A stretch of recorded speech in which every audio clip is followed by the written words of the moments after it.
कोई लीडर अगर बीजेपी के जुल्म जबर के खिलाफ बोलता है तो उसके घर पे ईडी आती है, उसके घर पे सीबीआई आती है, इनकम टैक्स आती है। और ये अनडिक्लेयर्ड इमरजेंसी की तरह देश के हालात हो गए हैं।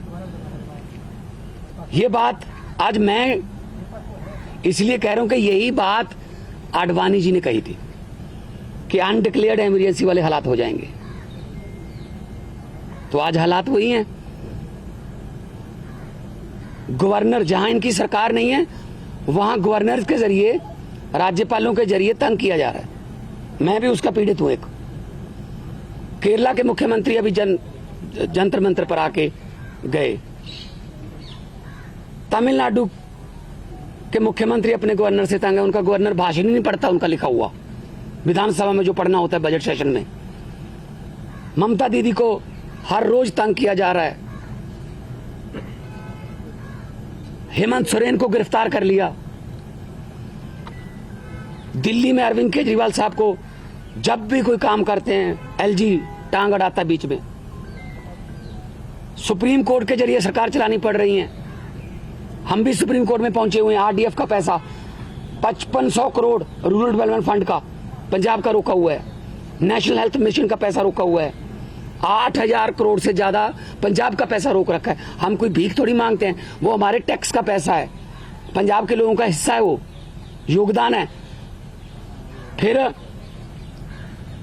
गवर्नर्स के जरिए सुप्रीम कोर्ट में मुझे जाना पड़ा गवर्नर के खिलाफ कि जी बजट सेशन नहीं होने दे रहे। सुप्रीम कोर्ट में स्टालिन जी सुप्रीम कोर्ट में, केरला के मुख्यमंत्री सुप्रीम कोर्ट में, अरविंद केजरीवाल जी, हर बात पे सुप्रीम कोर्ट में जाना पड़ रहा था।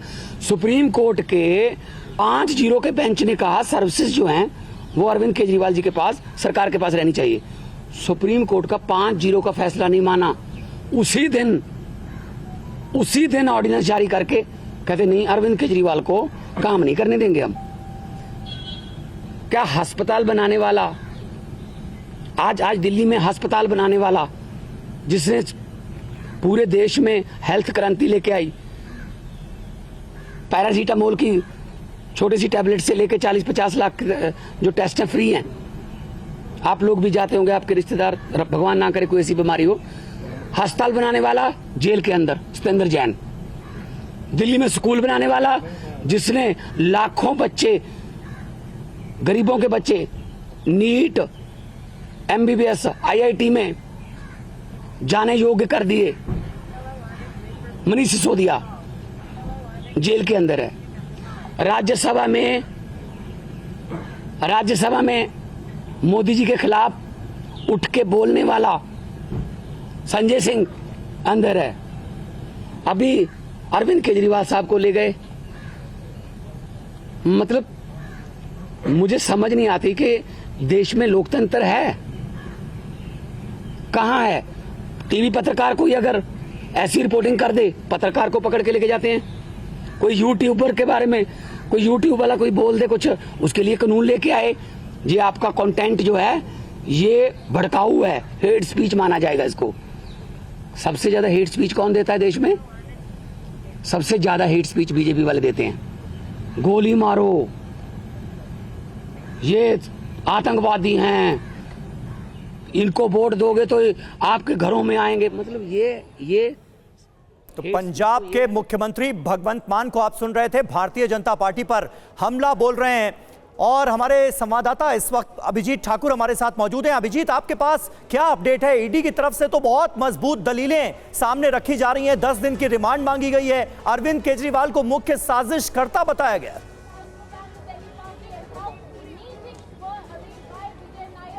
जी बिल्कुल, इस वक्त राउज एवेन्यू कोर्ट के बाहर ही मैं मौजूद हूं और जहां पर अंदर राउज एवेन्यू कोर्ट में सुनवाई हो रही है, वहां से जो जानकारी सामने आ रही है वो यही है कि ईडी अपनी दलीलें जो है वो जज के समक्ष रख रहे हैं और 10 दिन की रिमांड मांगी गई है, जो कि सबसे पहले जानकारी हमने दी थी कि 10 दिन की रिमांड ईडी जो है वो मांग सकती है। और वही मांग ईडी के द्वारा जब यहाँ पर अपनी एप्लीकेशन रखी गई तो वो जज के समक्ष रखी गई कि 10 दिन की ईडी रिमांड चाहिए। क्यों चाहिए? तो उसमें अरविंद केजरीवाल को मुख्य कॉन्स्पिरेटर के रूप में प्रेजेंट कर रहे हैं, कह रहे हैं कि जो भी मनी ट्रेल हुआ और जो भी स्कैम हुआ उसमें उनकी इन्वॉल्वमेंट जो है वो बहुत ज्यादा महत्वपूर्ण हो जाती है, क्योंकि वही कम्युनिकेट कर रहे थे तमाम लोगों से। और जो भी बयान अभी तक सामने आए हैं, जो भी स्टेटमेंट्स दर्ज हुए हैं, जो भी गिरफ्तार लोग हैं, उनके जो तमाम तार जुड़ते हैं वो अरविंद केजरीवाल तक जाते हैं। ये सब तमाम दलीलें हैं जो ईडी के द्वारा जो स्पेशल कोर्ट है राउज एवेन्यू की, उसमें उनके समक्ष रखा जा रहा है और उसमें 10 दिन की रिमांड जो है वो मांगी गई है। 10 दिन की रिमांड मांगी गई। जितेंद्र के पास एक बार फिर से चलेंगे। जितेंद्र, अब सवाल है कि आम आदमी पार्टी की तरफ से अरविंद केजरीवाल की तरफ से जो लीगल आर्गुमेंट होगा